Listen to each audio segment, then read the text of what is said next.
2 ਦਿਨ ਪਹਿਲਾਂ 81 ਅਫਗਾਨੀਆਂ ਨੂੰ ਜਰਮਨ ਤੋਂ ਵਾਪਸ ਅਫਗਾਨਿਸਤਾਨ ਡਿਪੋਰਟ ਕਰ ਦਿੱਤਾ ਗਿਆ।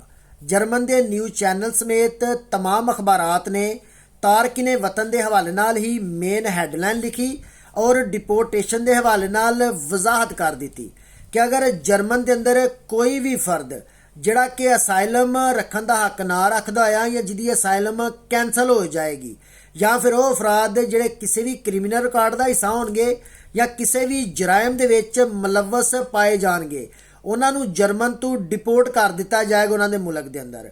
तमाम यूरोपीयन ममालिक ਜਿਹੜੇ ਨੇ तमाम ਨੇ ਸਖਤ ਕਵਾਨੀਨ ਮੁਤਾਰਫ ਕਰਵਾ ਦਿੱਤੇ ਨੇ ਤਾਰਕਿਨੇ ਵਤਨ ਦੇ ਹਵਾਲੇ ਨਾਲ, ਯਾਨੀ ਕਿ ਉਹ ਅਫਰਾਦ ਜਿਹੜੇ ਗੈਰ ਕਾਨੂੰਨੀ ਤਰੀਕੇ ਦੇ ਨਾਲ ਯੂਰਪ ਦਾ ਰੁਖ ਕਰਦੇ ਨੇ।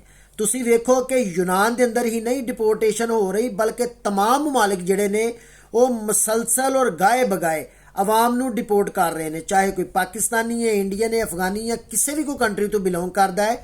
तमाम वास्ते तमाम यूरोपियन ममालिक ने सख्त कवानीन मुतारफ करवा दिते ने और हुकूमत यूनान ने वाज़ह तौर पर यह बयानात जारी कर दिते ने और जिन्नी भी मौजूदा हुकूमत की लीडरशिप है कि अगर कोई भी गैर कानूनी तरीके नाल यूनान च दाखिल होएगा उन्होंने डिपोर्ट भी किया जाएगा, जेल भी होएगी, जुर्माना भी होएगा।